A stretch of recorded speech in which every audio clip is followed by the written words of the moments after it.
Hello and welcome back. Do you know I can hear your voices through the screen? I can hear you say that, hey, 32 is 2 to the power 5, 64 is 2 to the power 6, then the number in the middle is 2 to the power 5.5. You know what? That is not a bad guess actually, but it's not the correct answer. Okay, so in this video, in this video, we're going to look at how we can, try and find out what exactly is the power that gives us 48. We'll use a bit of trial and error, and hopefully I can convince you by the end that logarithms is really the way to go. Okay, so always a good time to do programming. Anytime I have an excuse to do programming, I always do it because it's fun. Okay, so let's look at, first of all, what is 2 to the power 5.5? Is it really not 48? Okay, how do you type 2 to the power 5.5? So usually you type to the power of with this up arrow, like a wedge, right? Upside down V, whatever you want to call it, right? 2 to the power 5.5. But if you type this in and you say press Ctrl Enter, the computer doesn't know what you want to do, right? If you want to do to the power of, what you want to type actually is 2 multiplication signs.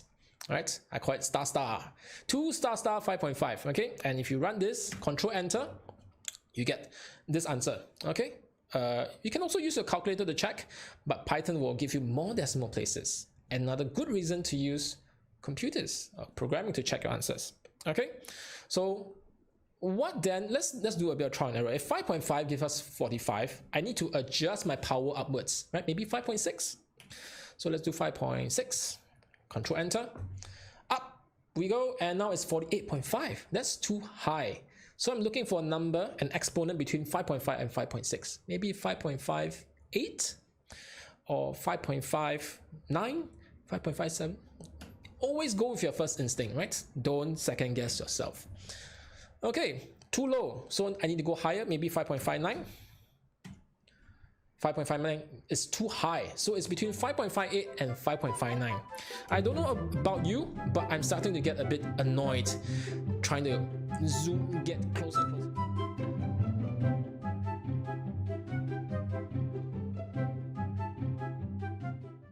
closer. We can take a long time trying to get this answer. Okay, so what you want to do is you want to do log. Okay, you want to do log. How do we do log in programming? All right, this is what you can do. So anytime you want to do things like log, sine, cosine, square roots, you must tell Python that, hey, it's time to get serious. It's time to do some mathematics. So you tell Python, hey, bring in the mathematical tools, bring it in, import it in. Yeah, I need to use it. And logarithms is just going to be math.log. Okay, and you want to put 2 numbers inside here. What are the 2 numbers you want to put in? Just a quick one. Remember this? Yeah. So the 2 numbers you can put in is 2 and 48. Yeah. Log base 2, 48. Let me zoom that. Yeah, make it really clear. Then Python will give you the answer for this. Right. But you need to take notes. In Python, it's a bit strange.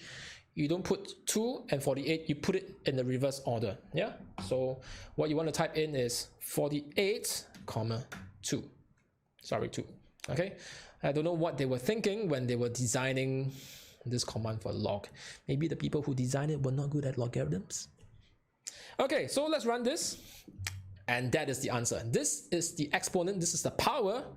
If you raise 2 to this power, you're going to get 48. Okay, so let's test it out.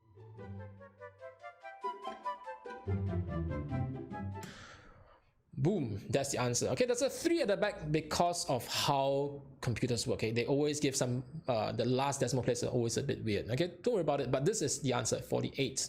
Yeah, so hopefully, okay, if right now you should be convinced logarithms is better. Right, if you like trial and error, you have infinite amount of time, you have infinite paper and pencil, you like to work it out, sure, go ahead. You know what, I'll be using logarithms. And I'll see you in the next video where we get down to practice questions. Finally.